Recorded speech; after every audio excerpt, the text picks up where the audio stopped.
গুজরাট টাইটান্সের বিরুদ্ধে 5টি মহা রেকর্ড গড়লেন বিরাট।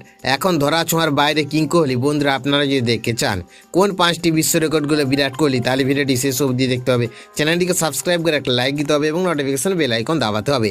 গুজরাট টাইটান্সের বিরুদ্ধে আবারও জ্বলে উঠল বিরাট কোহলির ব্যাট। আইপিএলে গুরুত্বপূর্ণ ম্যাচে সুমন গিলের দলের বিরুদ্ধে 44 বলে 81 রানে দুর্দান্ত ইনিংস খেলেন তিনি। তার ইনিংসে ছিল 8টি 4 এবং 4টি 6, যা দলকে জয়ের পথে এগিয়ে দেয় এবং একই সঙ্গে গড়ে তোলে একাধিক বড় রেকর্ড। কাগিসর রাবার্ডের ওভারে একটি 4 মেরে কোহলি আইপিএলের ইতিহাসে 800তম 4 পূরণ করেন। এই মাইলস্টোনে পৌঁছানোর প্রথম ব্যাটার তিনি। এরপর রাশিদ খানের বলে ছক্কা হাঁকিয়ে তিনি নিজের আইপিএলের ক্যারিয়ারে 300তম 6 পূরণ করেন। একটি দলের হয়ে 300টি 6 মারার নজিরও গড়েন তিনি, যা আর কোনো ব্যাটার করতে পারেনি। 6-এর তালিকায় এখন শীর্ষে রয়েছেন ক্রিস গেল, যার মোট 6 357টি। দ্বিতীয় স্থানে রয়েছে রোহিত শর্মা, আর কোহলি উঠে এসেছে তৃতীয় স্থানে। এরপর ব্যক্তিগত 49 রানে পৌঁছে আর একটি অন্যান্য রেকর্ড গড়লেন কোহলি।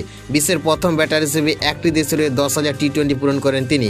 এই রান এসেছে ভারতীয় দল, আরসিবি এবং দিল্লির হয়ে খেলা সব ইনিংস মিলিয়ে। এই ম্যাচে অসাধারণ পারফরমেন্সের ফলে অরেঞ্জ ক্যাপ নিজের দখলে নিয়েছেন কোহলি। বর্তমানে 328 রান নিয়ে তিনি তালিকায় শীর্ষে, আর অভিষেক শর্মার থেকে এগিয়ে রয়েছেন সামান্য ব্যবধানে।